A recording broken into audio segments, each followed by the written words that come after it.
Yo, what's up guys? We have a bonus meta snapshot for patch 10.21b. I'm releasing this on Thursday, which is earlier than what I normally do because the patch came out a day earlier, so you guys get the meta snapshot a day earlier. So let's just dive right into this. We have a brief summary up here, obviously with the new patch. If you guys checked my last video, Static Shiv and Divine got nerfed, so that comp, I just deleted it. No one's even going to play it. And right now, a lot of things are really playable in the meta, which is really great if you are a flexible player. I'm not sure if you guys are or not. Personally, I could do both forcing and flexing, but I really just changed depending on the patch. And right now we have a lot of different compositions that work really well with a lot of random units. You could pretty much play anything, like almost anything. You just need a tank and you just need some damage. Doesn't really matter what else is there. The comps I think are strongest for that are the Ahri compositions. There are two different versions. Dusk is really good with Riven, Sharpshooter. These are all the S tiers right now. And then the A tiers, we have Ashe, Enlightened, and Akali. And then in B tier, which is like the playable compositions, or like really good compositions if you get really lucky with them, are Ninja Shade, Shade Spirit, Duelist, Moonlight Diana, Warlords, Veigar carry, and Moonlight Lissandra. I'd probably avoid the C tier. I wouldn't really play those if I were you unless you're like really daring. But if you guys do end up playing them, let me know in the comments below. Let me know how it goes. I just want to know about some of your experiences with these comps as well, but I have not seen them being played by any of the top players, so they are in the C tier for now. So starting with the first comp, Ahri with Vanguard Mystic. This is the first S tier comp. There are two different versions. There's the one you see here with like this typical Vanguards and Mystics, but there's one with Mystic and then a lot of Adept units. So you play stuff like Shen as one of the Mystics, and you add in a Yone, then you add in Aurelia, things like that. Those can be pretty strong because Adept is essentially like an anti-attack damage trait anyways because it lowers attack speed. Both versions work really well. Depends what units you hit, so it gives you a bunch more flexibility, which is great for this type of composition. You'll want to go ahead and prioritize your Ahri. Stuff like Jeweled Gauntlet is always going to be the best item on her, but then the second damage item doesn't really matter too much. I like having Infinity Edge. Some people like having second Jeweled Gauntlet. Some people like Rabadon's Death Cap. Some people like more mana items. It really doesn't matter. You just kind of have to use what you get throughout the game.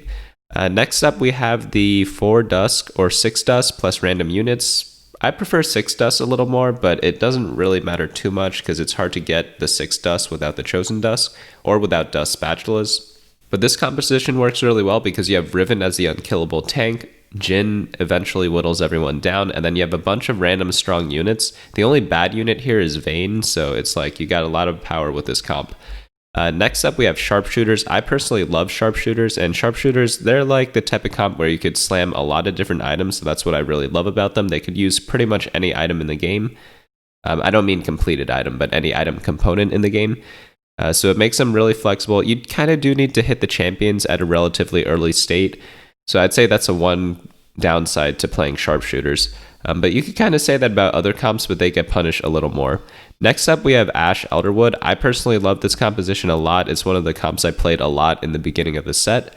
But revolves around Ashe, revolves around a bunch of Brawlers, bunch of Elderwoods. You could do Veigar as well. We'll talk about him later.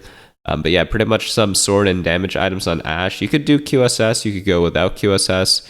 But I'd say you just want at least one sword item on her though, just for like the extra damage. Really good comp overall. Lots of different items here. I list them out down here if you guys want to check that out on my website at BunnyMuffins.lol/meta, where I update the meta snapshot usually every Friday. But again, since the patch came out earlier this week for the B patch, I decided to update this a little earlier than normal.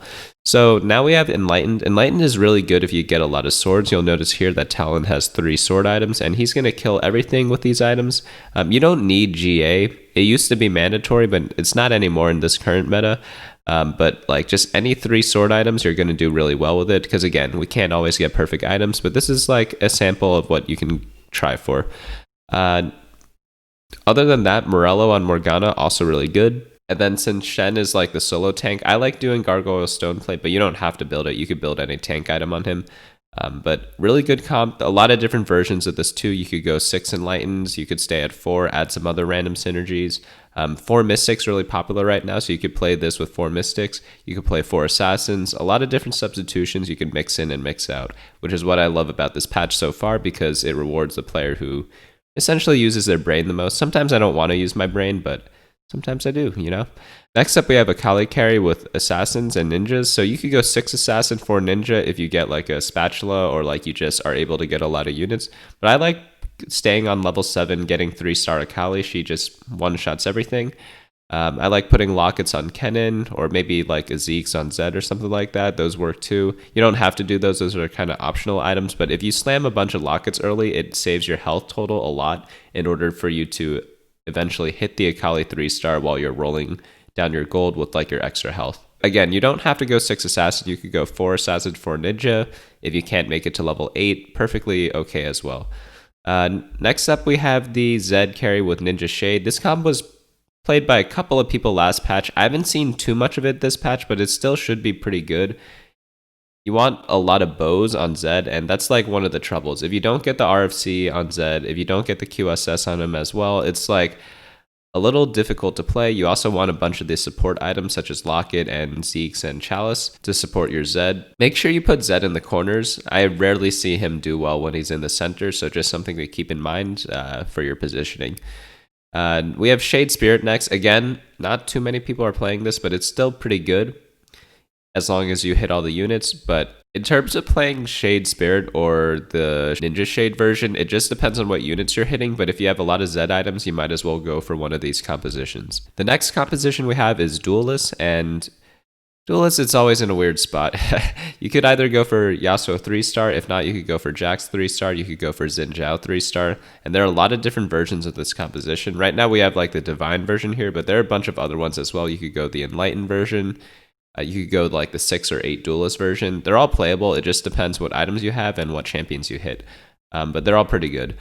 Next up, we have Diana with Moonlight's Assassins. And Diana carry, she's super cool, right? You could go like full damage on her. You could go full tank. Both of them work. I think the tank one we have up here is slightly better than the full damage one right now. But it depends on your matchups. If you're against a lot of Sharpshooters, you might want like a Quicksilver Sash and like tons of damage items on her. That's a really good counter to them.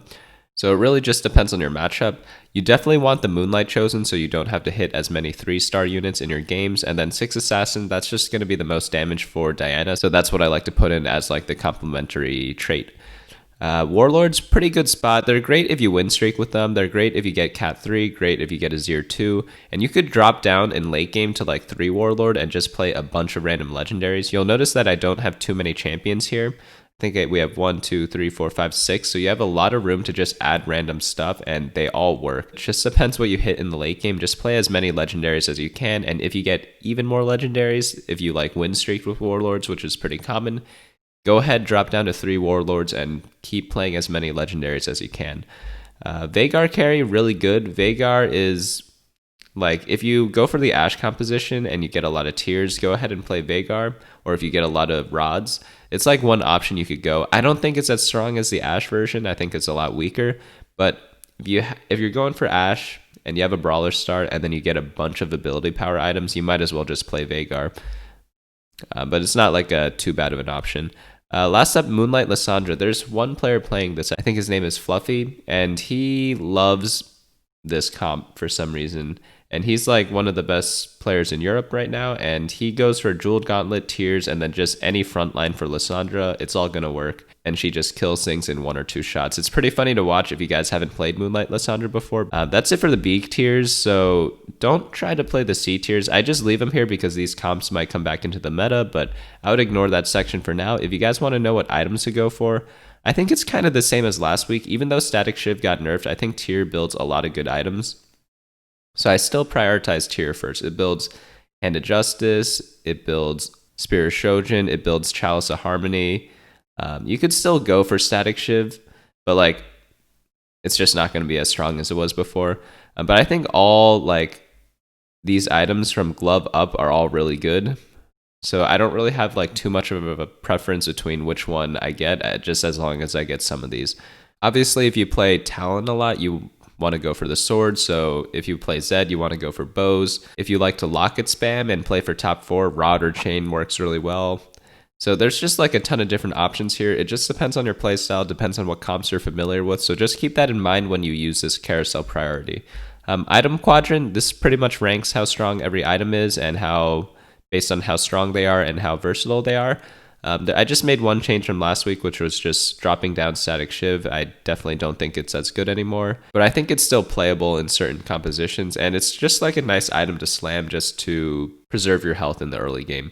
But yeah, that's pretty much it. I'll try to keep it short this week because I am kind of on vacation.